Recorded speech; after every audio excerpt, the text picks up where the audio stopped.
I invite Dr. Skip Rowland to the mic. Thank you very much. In respect to our Mistress of Ceremonies, to my distinguished co-speakers on the dais, to the distinguished friends and family of our honored author Saha, to Miss Shilpa, our most wonderful songstress who kept time with her hands and stretched her voice to magnificent sounds, none of which I understood, but all of which I really appreciated and love you for sharing them with us. I could tell by your strength at the microphone that you will be a strong woman who takes messages of love and hope and peace into the world. I want to thank you for that. I also want to thank my wife for making a deep and dear friendship with Saha, and that has given me the opportunity to know him as a person and to take one of his books into my classrooms and around the world with me as I have traveled as a messenger of healing myself. Let me tell you briefly a bit about me so you'll understand the depth of my message and from whence I speak. First of all, being an African American, I grew up in a colonized environment. Those of you, some of you may understand what it means to grow up in a colonized environment. That means that you grow up oppressed. And one of the first things you must do as someone who is oppressed is to develop the self-confidence necessary to first defeat your oppressor and then learn to love your oppressor, because even though someone has mistreated you, it is your responsibility to find out a way to help that person understand a better way of life through love. I am a business owner. I have an international consulting business. It's called Banner Cross.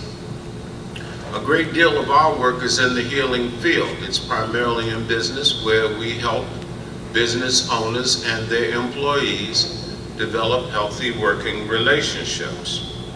I am a professor of international and multicultural business at the University of Washington, where in my course we stress to students that international business is about the art of making sometimes difficult relationships, making, building, and maintaining sometimes difficult relationships, because we tend to perceive that people from other cultures are different from us.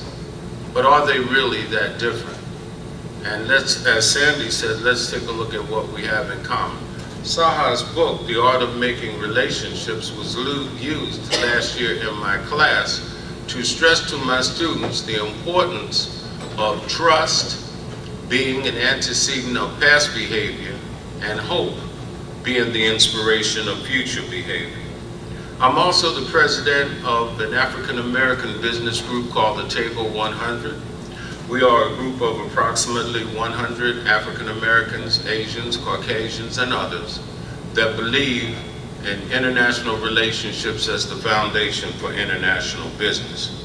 So I am honored to come here as a community activist with the Table 100, a professor of business at the University of Washington, a business owner, and a dear friend of Saha. Saha is a brilliant and dedicated man who has distinguished himself with a message of love and hope to the world. He is meeting a great need, and that need is to heal a great wound, a wound caused by oppression. By teaching us to heal the wound and not take vengeance on our oppressors, he is showing us a way to make the world whole again.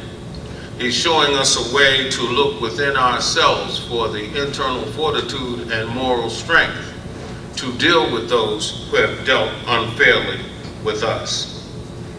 The proof of his message I found in my travels to Europe, China, and Africa. Over the last 6 months, I've gone to all those places.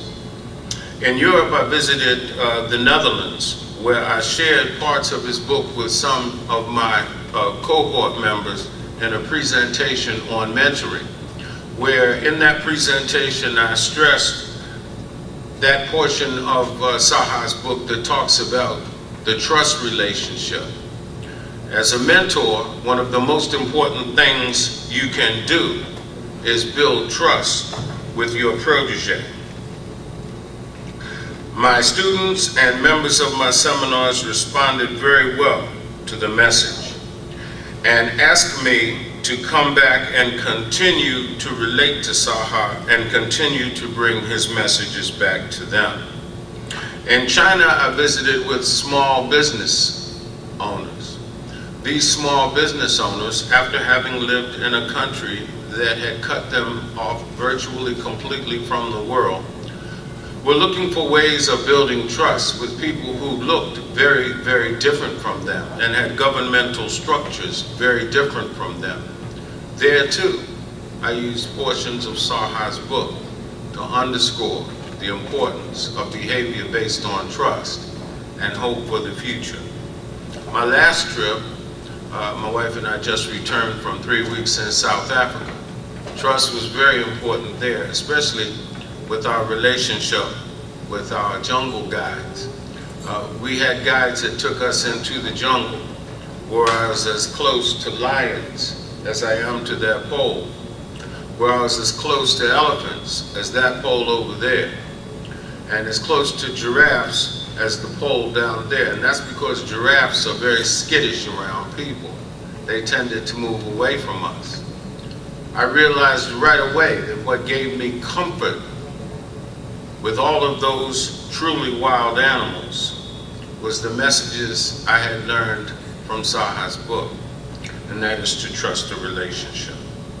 My students and readers with whom I've shared the book have enjoyed Saha's direct and open writing style, his depth and clarity of ideas, as well as his relentless courage by expressing those things that we know we need to say to our relationship partners, and quite often are afraid to say, either because we're afraid of hurting their feelings or we have not lived up to our end of the deal. In my own marriage, I've really come to understand the importance of trust. I am very fortunate to be the husband of a truly great woman. She is the mother of my children, and as I look around the room and see the mothers and their children, it helps me to realize my role as man. And man must be a helpmate, a true helpmate to his women. And that's because nobody walks the face of the planet Earth unless a woman says it's okay. Am I right or wrong? I'm right. Thank you. Saha's works are expressed through love, truth, and spirituality. My message to him is to keep on writing, keep on pushing, keep on connecting, keep on healing. I encourage Saha to connect his topic of hope to business, where the next frontier lies for creating opportunities of interconnectedness. I encourage Saha to bring his message to all communities, and I invite him to come to my class. I invite him to come to my community, the African American community, and share his message there. I invite him to travel with me to the Chinese community and share his message there, and the Korean community, as well as the communities of Latino as well as Samoan extraction. I have relationships built through the Table 100 and the Rotary, and I invite you to come there. Last but not least, ladies and gentlemen, I have a message for you. And that message is continue to support Saha. Encourage him to spread his message, and when and where you have opportunities, spread that message with him.